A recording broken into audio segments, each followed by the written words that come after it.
Nobody at the wedding expected the red carpet to go silent. Nobody expected the groom's smile to freeze midair. And absolutely nobody expected her, the woman he once called a burden, to arrive in a way that made the entire crowd question everything they thought they knew about the bride, the groom, and the truth behind their past. But when she finally appeared, holding the hands of 3 children dressed in golden yellow, the wedding instantly turned into a battlefield of secrets. The sun was gentle that morning, spreading across the green lawn where the wedding of the year was happening. Guests whispered about the groom, Henry, wealthy, confident, and proud of the new life he had built with Clara, his elegant bride. Cameras flashed. Music played.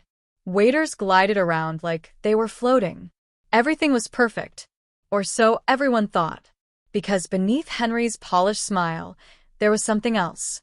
Something dark. He had invited only one guest out of spite, his ex-wife, Amara. The woman he left behind. The woman he used to call too poor. The woman he believed would always remain beneath him. He wanted her to watch him rise. He wanted her to feel small. He wanted to disgrace her. Henry even joked with his best man earlier. She will probably beg me for transport money to go home. They laughed. But fate does not laugh last. When the convoy stopped at the entrance, guests murmured, "Who is that? Wait, isn't that his ex-wife? She looks different." Different? No. She looked reborn. Amara stepped out in a long, radiant yellow outfit that glowed against her skin. A gelly perfectly wrapped on her head. Her posture straight like royalty. Her smile calm, confident, and soft. But that wasn't what shocked everyone. It was the 3 little boys beside her.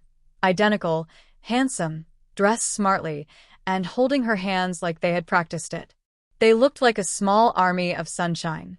And then there was the man behind them, tall, muscular, well-dressed, walking with a protective aura. His eyes stayed focused on Amara, like she was the only star in the sky. Suddenly, everyone wondered, why did Henry ever leave this woman? Henry choked on air. His steps staggered. His bride's smile melted into confusion. Because those 3 children, they looked exactly like him. Same eyes. Same smile. Same dimples. Clara whispered harshly, "Henry, who are those children?" Henry whispered back, "Impossible, impossible," she couldn't. But it was very possible. And Amara walked forward slowly, each step shaking the foundation of his new perfect life. Clara stepped forward, tense. "Who are you?" she demanded. Amara smiled politely. "Just someone your husband used to know." Henry finally found his voice. "Amara, where did these children come from?" Amara knelt beside the boys. "My sons. Our sons." The crowd gasped so loudly the birds flew from nearby trees. Clara's jaw dropped. Henry stepped back. I gave you money for you told me you weren't pregnant." Amara lifted her chin. "You gave me nothing, Henry. You left before I even knew. You abandoned me when I was at my lowest. But God did not abandon me." The tall man behind her finally stepped forward and placed a gentle hand on her shoulder. Amara introduced him proudly. "This is Chuka, the man who stood by me when I had nothing. The man who raised your sons as his own." Whispers exploded everywhere.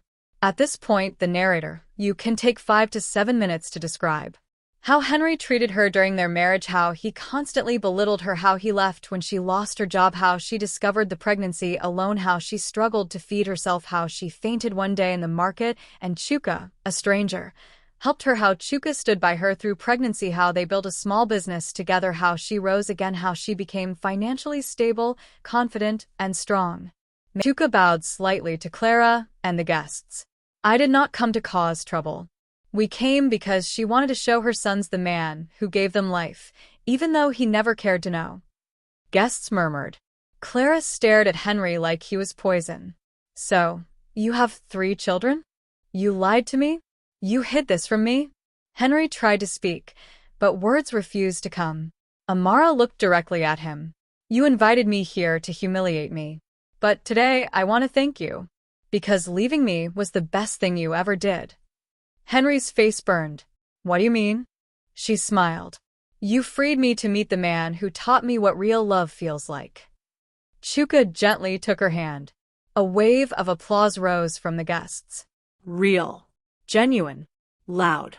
Clara threw her bouquet to the ground and stormed away.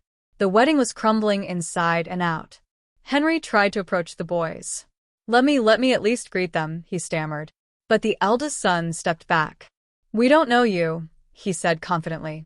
The guests gasped again. Chuka lifted the boy. These are my sons, he said firmly. And I will protect them. Henry broke down. He had everything, money, a fancy wedding, cars, attention. But in that moment he realized he had lost what mattered most.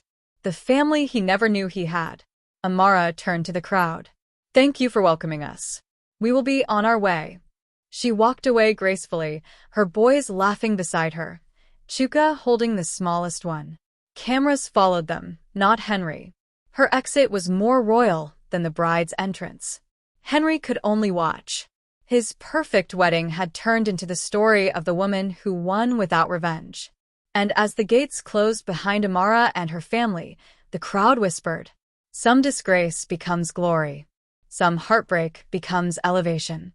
Some women are not meant to be broken.